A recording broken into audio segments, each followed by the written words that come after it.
Hello दोस्तों, कैसे हैं आप सभी। स्वागत है आपका आपके अपने YouTube channel RK academy and coaching centre में।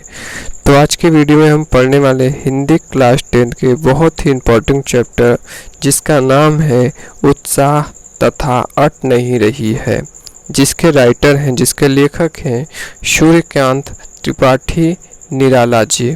ठीक है, सॉरी यहाँ से ठीक, सूर्यकांत त्रिपाठी निराला जी।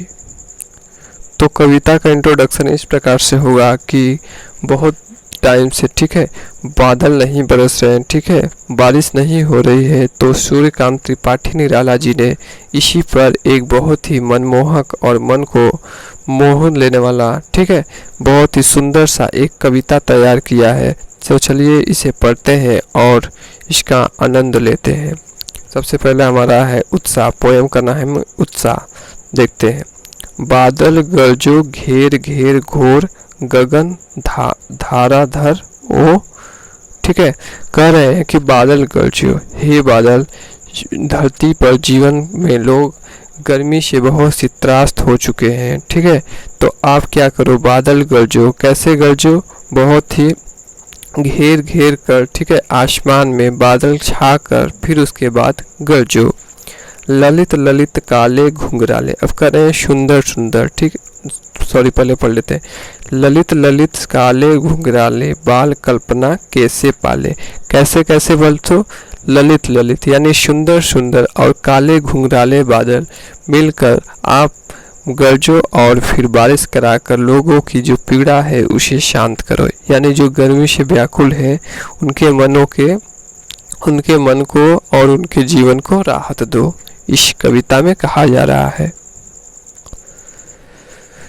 विद्युत विद्युत छवि उर में कवि नवजीवन वाले, व्रज छिपा नूतन कविता फिर भर दो बादल गरजो। अब कर रहे हैं कि तुम्हारे हृदय में बिजली छुपी हुई, विद्युत छवि उर में तुम्हारे हृदय में बिजली छुपी हुई है, ठीक है व्रज छिपा हुआ है और नूतन, ठीक है इस प्रकार से बरसो कि हमारी कविता भी एक इसमें लिखा जाए। ठीक है, और इस प्रकार से बरसो कि हमारी एक नई कविता का निर्माण हो जाए और मैं एक नई कविता का निर्माण कर सकूं।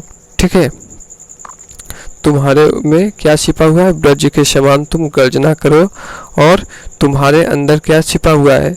बिजली छुपी हुई है, और इस प्रकार से बरसो कि मैं एक नई कविता का निर्माण कर सकूं।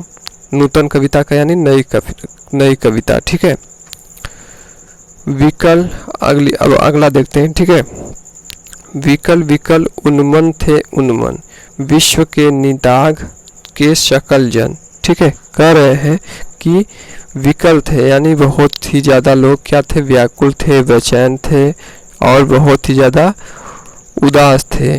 ठीक है, विश्व के निदान के सकल जन यानी जो संसार के लोग हैं, जो विश्व के लोग हैं, वो बहुत ही ज़्यादा गर्मी होने के कारण बहुत ही जनजीवन में गर्मी की समस्या को देखते हुए बहुत ही ज़्यादा व्याकुल थे। ठीक है, और इस प्रकार और इस प्रकार तुम क्या करो, एक बारिश आ जाओ, ठीक है और सभी की गर्मी को शांत करो।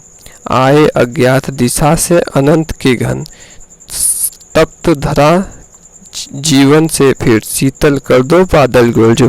और तुम अनंत यानी अनजाने दिशाओं से किधर से भी अनंत यानी आसमान में बादल को छा जाओ, और इस पूरी जो पृथ्वी है उस धरा है जो, ठीक है धरा यानी पृथ्वी जो है उसको जल से यानी जो पानी है उससे फिर भर दो और सभी के जीवन को शांत कर दो यानी शीतल कर दो। जिस प्रकार से नदी ताल तलये है, इस सभी को भरकर सभी के जीवन को शांत कर दो।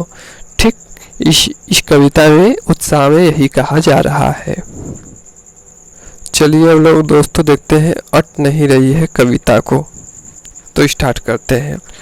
अट नहीं रही है।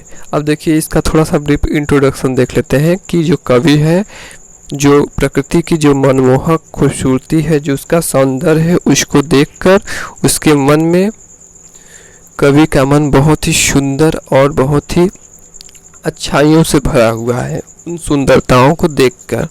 तो कवि जो है इन प्राकृतिक की सुंदरताओं को देखकर उनके मन में होता है कि एक कविता को लिखा जाए, ठीक है।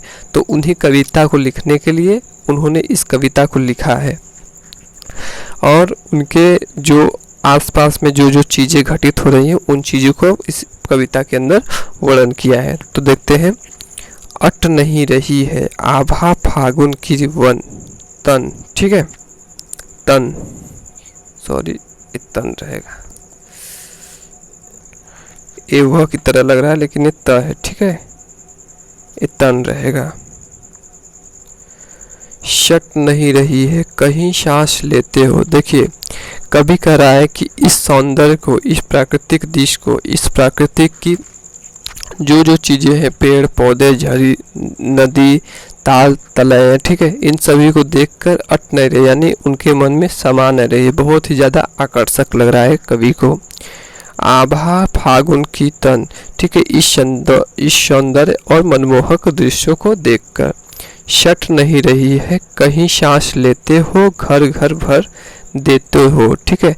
अब कह रहे हैं कि कहीं तुम सांस लेते हो, जो ठीक है, जो उनको पेड़ पौधे से, ठीक है, समझ में आ रहा है कि कहीं सांस लेते हो, घर घर भर देते हो और हमारे घरों को भर देते हो। ऐसा बहुत ही सुंदर दृश्य लग रहा है। उड़ने को नभ में तुम, यानी तुम उड़ने को नभ में तुम पर पर कर देते हो। और कवि को क्या होता है, कवि को क्या होता है कि कवि को क्या होता है कि नभ में क्या होते हैं, जो पक्षी होते हैं, पक्षी भी दिखते हैं। तो कह रहे हैं कि उड़ने को नभ में तुम नभ में यानी आकाश में पक्षियों को देखकर कहते हैं पर पर कर देते हैं, यानी उनमें उनको पूरा आकाश को, मतलब पूरा आकाश को घेर कर उड़ते हो, यानी पूरे आकाश में पक्षी पक्षी दिखाई दे रहे हैं कवि को। आँख हटाता हूँ तो हट नहीं रही है। और कवि कह रहे हैं कि मैं इन सारे दृश्यों को देखकर जब उनसे सोचता हूँ कि थोड़ा आंखें फेर लो, अपने घर की तरफ कर लो, तो हमसे आंखें हटाता हूँ लेकिन हट नहीं रही, यानी बार बार इन्हीं चीज़ों को देखने का मन करता है। किन चीज़ों का? जो प्रकृति की सौंदर्य है और उनकी मनमोहक चीज़ें हैं, उन चीज़ों को देखने के, ठीक है। और आगे देखते हैं। पत्तों से लदी डाल, ठीक है। अब क्या चीज़ देखते हैं? पत्तों से लदी डाल को देखते हैं, कहीं हरी कहीं लाल। देखिए जो पत्तियां हैं उस समय थोड़ा थोड़ा, जैसे थोड़ा जो मतलब हल्की पत्ती रहती हैं जो नई नई निकलती हैं और लाल होती हैं। तो और कहीं कहीं जो जैसे पूरा हो जाता है, ठीक है, जो थोड़ा कुछ टाइम बाद का हो जाता है, ठीक है, तो क्या होता है, हरा हो जाता है। सबसे पहले जो आम का पत्ती आप लोग देखेंगे तो एक एक पत्ती जो शुरू में निकलती है तो लाल लाल होती है, ठीक है। तो वही कह रहे हैं कि जो पत्ता है, पत्तों से देखते हैं तो पत्तों से लदी डाल, ठीक है, कहीं हरी कहीं लाल, ठीक है। कहीं कहीं पत्तियां उनकी क्या है, हरी हरी पत्तियां हैं, कहीं कहीं पत्तियां लाल लाल पत्तियां हैं, कहीं पड़ी है उर्द में, ठीक है, और कहीं जो पत्तियां हैं वो हमारे हृदय में समाहित हो चुकी हैं। कह रहे कि हमारे हृदय में बस गई हैं। बसने का आशय है कि हमारे हृदय में यानी वो चीज़ें स्टोर हो गई हैं, मैं उसे कभी खोना नहीं चाहता हूँ। बहुत ही हमें मनमोहक लग रही है। मंद गंध पुष्प माल, ठीक है, पाट पाट शोभा श्री पट नहीं रही है, यानी धीमे धीमे जो गंध आ रही है पुष्पों की, ठीक है, पुष्प यानी फूलों की, ठीक है, जो पुष्प यानी फूलों की हमें गंध आ रही है, ठीक है। और माला जो बन रही है उसको देखकर ये ग्राम श्री, ठीक है, पाट पाट शोभा श्री, इन्हें देखकर हमारे मन में क्षमा नहीं पा रही है, यानी बहुत ही ज़्यादा कवि को क्या मनमोहक लग रही है। करे कि इसे मैं छोड़कर, इन चीज़ों को छोड़कर मैं कहीं जाना नहीं चाहता, मेरी आंखें भी नहीं हट रही है इन चीज़ों को छोड़कर जाने की कहीं। तो आशा करते हैं आपको अच्छे से समझ में आया होगा। तो अगर आप भी चाहते हैं कि आपको 9th 10th 11th 12th की चीज़ें, ठीक है, CBSE बोर्ड की चीज़ें, ठीक है, हिंदी से रिलेटेड चीज़ें आपको मिलती रहे, तो हमारे चैनल को लाइक करें, शेयर करें, सब्सक्राइब करें। धन्यवाद।